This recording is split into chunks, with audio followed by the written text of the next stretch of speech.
किसी भी लॉ को पढ़ने से पहले उस लॉ के बारे में जानना बहुत जरूरी होता है ताकि आप उस लॉ के प्रोविजंस को अच्छे से समझ पाएं।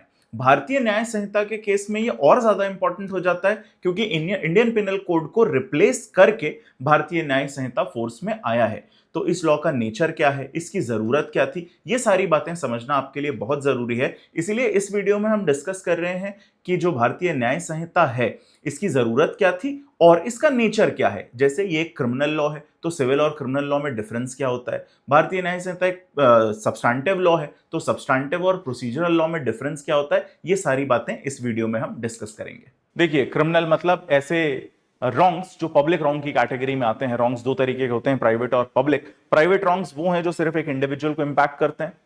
पब्लिक रॉन्ग वो है जिनका इंपैक्ट उनकी इंटेंसिटी के कारण उनका इंपैक्ट थोड़ा ज्यादा होता है, पब्लिक एट लार्ज पे इंपैक्ट होता है। उसको डील करने के लिए हमारे पास होते हैं क्रिमिनल लॉस, है ना। और इनमें जो प्राइमरी रेमेडी है वो पनिशमेंट दिया जाता है। तो ये Bharatiya Nyaya Sanhita it is a part of criminal law और ये एक सब्सटैंटिव लॉ है। सब्सटैंटिव लॉ क्यों है? क्योंकि भाई यहां पे राइट्स एंड लाइबिलिटीज की बात करी जाएगी। ऐसे लॉज जो राइट्स एंड लाइबिलिटीज या ऑब्लिगेशंस को बताते हैं उन्हें हम सब्सटैंटिव लॉज कहते हैं। प्रोसीजरल लॉज वो होते हैं जो प्रोसीजर बताते हैं, जैसे बीएनएसएस हमने पढ़ा, that was a procedural law. क्योंकि एक ऑफेंस कमिट हो गया, उसके बाद क्या होगा ये हमें बीएनएसएस बताता है।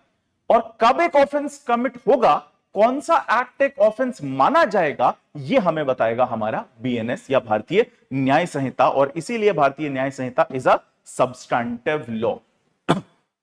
ठीक है, तो ये जो राइट्स एंड ड्यूटीज की मैं बात कर रहा हूं, ये कैसे बताता है भारतीय न्याय संहिता लोगों के राइट्स एंड ड्यूटीज को, इसको थोड़ा सा एक मिनट में समझ लीजिए। जैसे मान लीजिए आपका मोबाइल फोन आपकी प्रॉपर्टी है, आपका अधिकार है उस पर, इसका रिकॉग्निशन बीएनएस करता है, भारतीय न्याय संहिता करता है, आईपीसी भी करता था।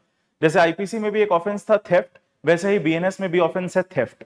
अगर कोई व्यक्ति आपकी मूवेबल प्रॉपर्टी को आपकी पोजेशन से लेता है अपने पास डिसऑनेस्टली, तो वो एक ऑफेंस कमिट करता है, ये बीएनएस कहता है।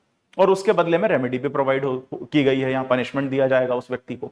इसीलिए जो हमारा बीएनएस है, ये मैंने कहा एक सब्सटैंटिव लॉ है, क्योंकि इसने आपके राइट को रिकॉग्नाइज किया। आपका मोबाइल फोन आपके पास रहेगा, कोई आपसे ले नहीं सकता। इस अधिकार को रिकॉग्नाइज किया इसने। कैसे किया? उस एक्ट को ऑफेंस बना के। और दूसरे लोगों पे, दुनिया के बाकी सभी लोगों पे ये ऑब्लिगेशन डाला कि वो आपका मोबाइल फोन नहीं लेंगे। उनका ये ऑब्लिगेशन कि किसी और का मोबाइल फोन वो खुद नहीं, अगर लेंगे तो उन्हें क्या लाइबिलिटी उनके ऊपर इंपोज करी जाएगी, ये भी हमें ये स्टैट्यूट बताएगा। कितने साल तक का इंप्रिजनमेंट उसको दिया जाएगा, ये भी हमारा ये स्टैट्यूट बताएगा। इसीलिए it is a kind of substantive law, क्योंकि ये राइट्स एंड ऑब्लिगेशंस को डिटरमाइन करता है।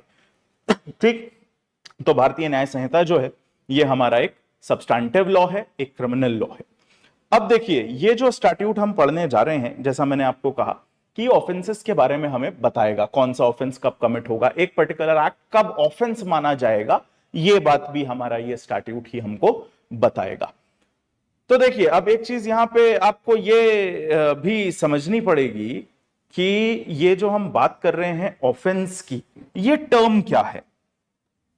अभी हम स्टैट्यूट पे नहीं आ रहे हैं, कुछ बेसिक बातें आपको समझनी पड़ेंगी स्टैट्यूट के बारे में, उसके बाद हम एक एक करके प्रोविजंस पे आएंगे।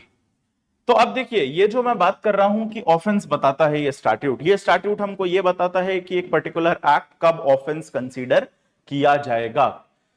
तो यहां पे एक चीज समझना आपके लिए ये भी जरूरी है, जब हम इस स्टैट्यूट को पढ़ना स्टार्ट कर रहे हैं, यहां पे एक चीज आपके लिए समझना जरूरी है, वो ये कि ऑफेंस और क्राइम ये दो टर्म यूज होते हैं जनरली क्रिमिनल लॉ में। इन दोनों के बीच में कुछ अंतर है क्या? आप बता सकते हैं कि इन दोनों में कुछ डिफरेंस है क्या?